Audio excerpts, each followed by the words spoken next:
warahmatullahi wabarakatuh. Perkenalkan, kami dari kelompok 3 ingin mempresentasikan hasil makalah yang kami buat. Makalah ini berisi tentang asbabun nuzul.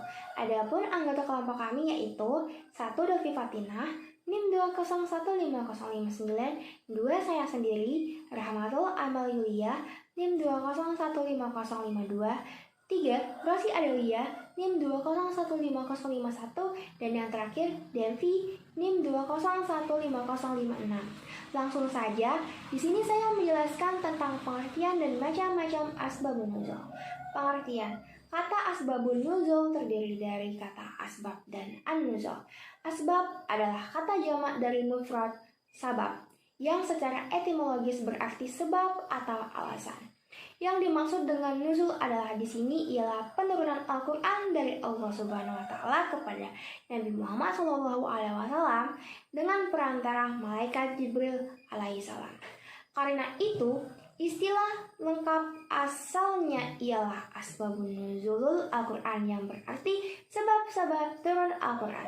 Disimpulkan, sebab turunnya suatu ayat itu berkisar pada dua hal, yaitu 1. Apabila terjadi suatu peristiwa, maka turunlah ayat Al-Quran mengenai peristiwa tersebut, seperti kisah turunnya surah Al-Ahzab. 2. Apabila Rasulullah SAW ditanya tentang setiap hal, maka turunlah ayat Al-Quran untuk menerangkan hukumannya. Macam-macam dari asbabun nuzul. Terbagi dua macam asbabun nuzul yang berupa peristiwa. 1.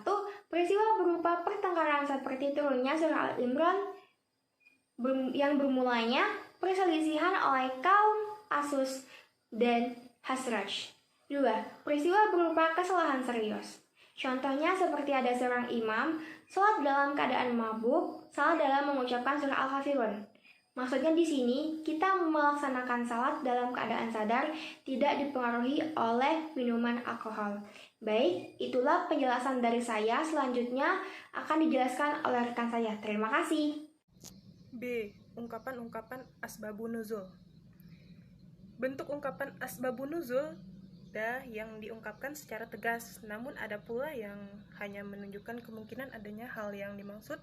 Ungkapan-ungkapan itu tertulis sebagai A. Menunjukkan ketetapan yang tegas adanya sebab turunnya ayat dan tidak ada kandungan yang lain. Terdapat ungkapan yang lain yang menggunakan huruf fa, ta, kib. Fa yang berarti maka, yang menunjukkan urutan peristiwa yang dirangkaian dengan tujuan ayat sesudah ia menyebutkan peristiwa atau pertanyaan seperti B. Jika perawi menyatakan ungkapan ini tidak secara tegas menyatakan adanya sebab turunnya ayat, ungkapan tersebut bisa mengandung tentang asbabun nuzul atau hal lain yang merupakan kandungan hukum ayat. Baiklah, di sini saya akan melanjutkan penjelasan dari pemateri yang sebelumnya. C. Urgensi dan kegunaan asbabun nuzul. A. Urgensi. Mempelajari asbabun nuzul merupakan hal yang penting seperti halnya munasabah ijaznya dan lain-lain. Memahami Al-Quran dengan bantuan asbabun nuzul berarti memahami melalui konteks kesejarahan. Karena ayat Al-Quran terkadang menjelaskan hukum secara umum, sedangkan yang dimaksud adalah hukum yang terkait dengan peristiwa itu saja. Asbabun nuzul merupakan satu hal yang signifikan untuk memahami pesan-pesan Al-Quran. Dalam satu pernyataan, Ibnu Taimiyah mengatakan asbabun nuzul sangat menolong dalam menginterpretasikan Al-Quran. Baiklah, yang selanjutnya yaitu B. Kegunaan asbabun nuzul.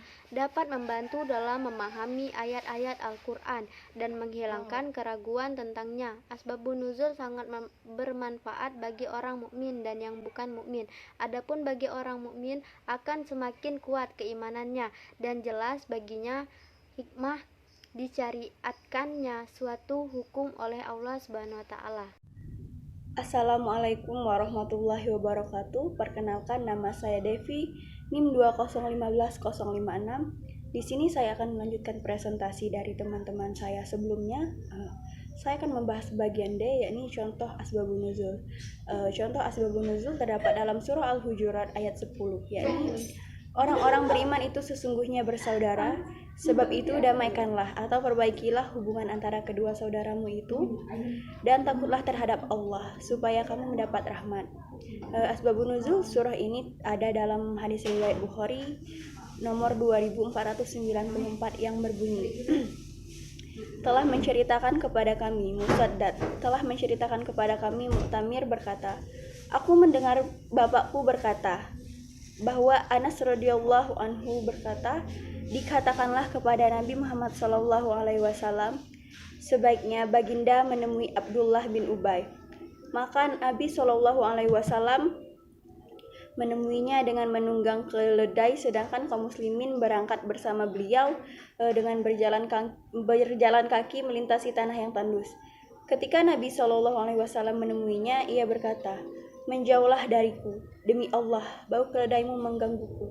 Maka berkatalah seseorang dari kaum Ansor di antara mereka, demi Allah, sungguh keledai Rasulullah SAW lebih baik daripada kamu.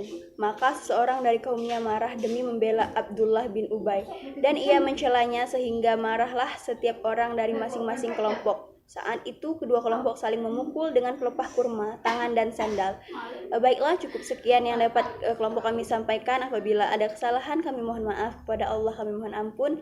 Wabillahi taufik wal hidayah. Wassalamualaikum warahmatullahi wabarakatuh.